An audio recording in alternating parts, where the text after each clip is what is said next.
Yogi, tudo em cima! Finalmente a primeira nação de Kingdom caiu. Depois de mais de 170 anos que os 7 reinos combatentes estiveram em guerra, Han é o primeiro território a cair pelas mãos de Qin. Depois de todos esses capítulos, depois de todas essas batalhas, depois de todos esses confrontos, finalmente uma nação chegou ao fim. Porém, em vez de festa e comemorações, depois do feito histórico que Qin nos proporcionou, tanto a unidade Rixin quanto também o exército de Tou estão com um gosto amargo na boca. O que será que o Hara quer nos ensinar com isso? Vamos falar mais sobre esses pontos de vistas e perspectivas depois da vinheta.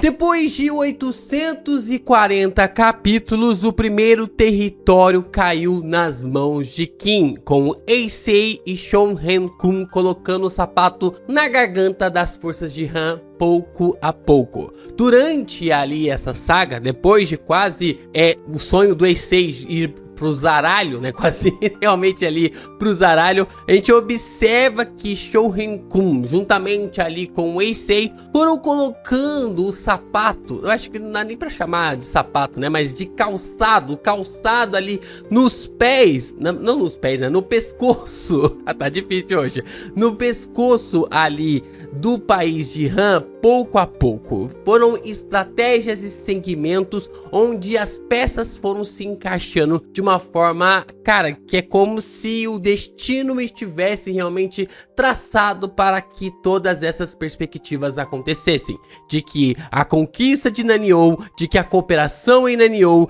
de que as duas batalhas fossem vencidas ali pelo exército de Qin, tudo isso foi realmente sucedendo a vários pontos para que eles pudessem unir, né, para que pudessem unir os territórios de Qin com o território de Han. E foi uma estratégia que foi culminando para que Han perdesse o oxigênio completamente. De um lado você tinha um povo sem mais soldados e prestes a usar crianças como guerreiros para proteger Xintei. A gente observa que a capital, ela estava um caos do zaralho, né? A gente tinha crianças que estavam prestes a serem usadas ali como massa de manobra dentro do exército, apenas para ser, cara, uma complementação, apenas para ser bucha de canhão.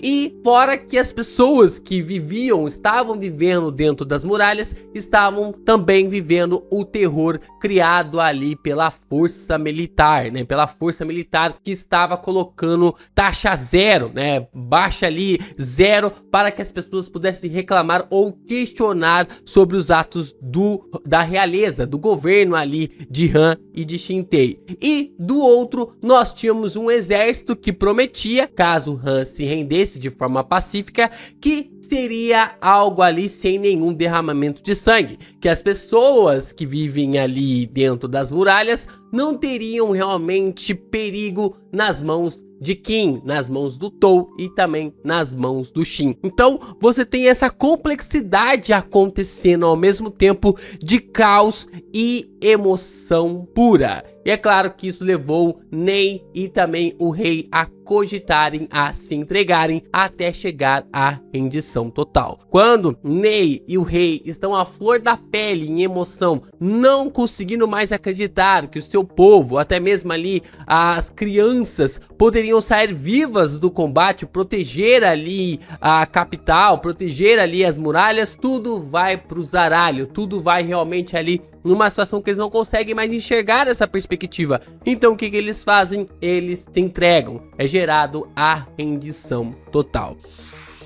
Então o que vem? O que acaba vindo? Vem festa, vem alegria, vem as celebrações. Finalmente uma nação caiu. Nós acompanhamos mais de 840 capítulos para este momento chegar. Finalmente a era dos 7 reinos combatentes havia chegado ao fim. Então é hora de celebrar, é hora de festejar, é hora de se alegrar? Não. O Hara vem e nos joga um balde de água gelada bem na nossa cara. Por mais que o Hara tenha realmente jogado esse balde de gelo na gente, é importante que você deixe seu like, se inscreva aqui no canal canal e também compartilhe os nossos conteúdos de Kingdom aqui na plataforma. É claro que você pode continuar comentando, ajudando aqui no engajamento, reagindo aos nossos conteúdos, e você também pode se tornar membro e mandar o seu valeu. Cada valeu aqui é extremamente importante para a gente continuar comentando e mandando aqui os nossos conteúdos de Kingdom. E é claro, né, o seu hype também é muito bem-vindo, porque faz com que o nosso vídeo seja ainda mais divulgado para pessoas que querem acompanhar, querem conhecer essa obra maravilhosa chamada Kingdom. É engraçado parar pra pensar nisso, não é? Qualquer mangá shonen estaria fazendo uma festa nessa altura do campeonato. Qualquer mangá da Weekly Shonen Jump ou até mesmo ali vindo da Kodansha que tenha a temática shonen, nós teríamos alguma festa, uma celebração. Mas por Kingdom ser um mangá seinen, ele tem essa liberdade. Por ele ter um título de estar numa revista focada para um público adulto, ele tem essa liberdade de que também na conquista existe o gosto de fel. É a primeira nação que a gente consegue ver a cair. Mais de 840 capítulos, quase 20 anos de publicação de um mangá. 20 anos o Kingdom vai fazer o ano que vem. Kingdom vai fazer 20 anos o ano que vem. Uma das serializações mais insanas de todos os tempos, visto que o Hara quase não tem um intervalo de um capítulo para o outro. São raras as vezes que o Hara ele pausa de um capítulo para o outro. É só ver, por exemplo, os números de Kingdom em relação a One Piece, né? Tipo assim, One Piece começou quase 10 anos antes e o Hara tá a menos de 300 capítulos, 200 capítulos ali para chegar em One Piece. Então, para você ver a periodicidade do Hara da maneira realmente extravagante. Então, esse era o momento para celebrar. Colocar os personagens para gritar, fazer festa, com o Shin puxando o bonde de um lado, a Tenya, Kyokai do outro, personagens que estão desde o começo da obra para celebrar toda essa conquista. Mas não, o que o Hara faz é nos jogar um balde de água gelada bem na nossa fuça, como se estivesse dizendo: não existe glória na guerra, meu irmão. Não existe glória ao destruir um país com mais de 180 anos, com uma história, com uma cultura, com todos os conceitos e ideias, com pessoas que viveram as suas vidas ali, seus pais, seus avós, seus bisavós, seus tataravós. Tudo foi construído mediante aquela nação, tudo foi construído ali para aquela região, onde a história, e até mesmo durante todo esse tempo, mediante até grandes generais, não conseguiram atravessar a história de Han, mas o país estava caindo, e com a queda desse país, o Hara estava deixando bem claro uma mensagem: não existe glória na queda de um país. E é nesse momento, meus amigos, que a realidade bate na nossa cara. Sim, é uma ficção, mas é uma ficção que trata da realidade de um contexto histórico. Muitas pessoas morreram nessas guerras da união com a China. A formação realmente ali da China com Qin tentando unificar todo o território para que essas batalhas, para que esses combates sejam as últimas guerras, sejam a última guerra em relação ali a esses lugares. Como eu disse na análise do capítulo 841, Qin não é o Corinthians e Han não é o São Paulo. Qin não é o Flamengo e Zhao não é o Vasco. São nações e não times de futebol. São pessoas de verdade que estão sendo simuladas ali e fazer a gente sentir com gosto amargo em relação à conquista.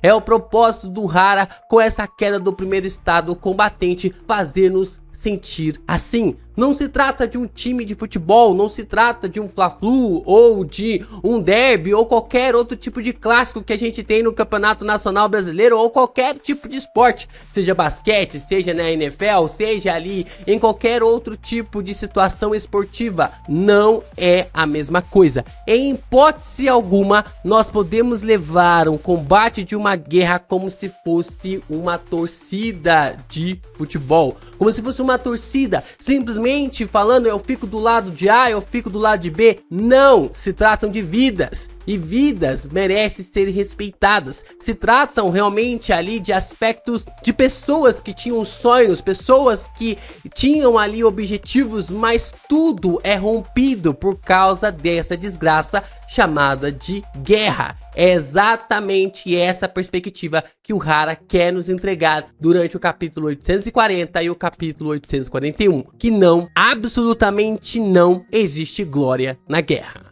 E tudo isso fica ainda mais impactante quando o Hara coloca o Shin, o protagonista da história, para perceber que existe algo errado. Ele podia colocar qualquer outro personagem, ele podia colocar ali qualquer outro numa perspectiva nessa situação para sentir que existe algo errado, mas o Hara, ele é tão sensível, ele é tão visionário na situação, que o personagem que poderia estar celebrando, comemorando, é o primeiro a puxar o bonde dizendo: rapaziada, tem algo muito errado acontecendo aqui. Cara, eu estou sentindo algo terrível acontecendo aqui, porque uma nação está sendo destruída. Um país está sendo destruído. E se não bastasse trazer o Shin, o Hara vai lá e coloca as duas personagens que estão do lado do Shin desde o começo da história para reforçar ainda mais a visão do personagem. Tanto a Kyokai quanto também a Ten estão visualizando a mesma perspectiva sobre o Shin. Não há vitoriosos em uma guerra, só desgraça e caos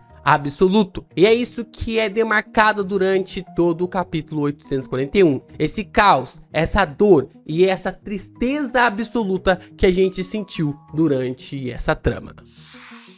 Então, em vez de festa, temos dor. O Hara troca o som de fogos de artifício por um som seco de batida de corpos no chão. Em vez de alegria, o Hara nos dá a dor da agonia de ver a história de uma nação inteira sendo destruída. Em vez de celebração, o autor nos entrega nossos protagonistas em luto por uma terra que não é deles e que está prestes a cair, está prestes a acabar. É muito interessante a forma como o Hara faz os nossos protagonistas sentirem na pele, sentirem no espírito a dor do que é uma nação deixar de existir. Esse é um termo extremamente forte, de você sentir a dor, sentir a compaixão, sentir ali o som abafado dos corpos caírem no chão e não poder fazer nada. Kingdom é uma obra diferenciada demais. Jogar tudo isso na nossa cara no momento que deveria ser de maior hype da trama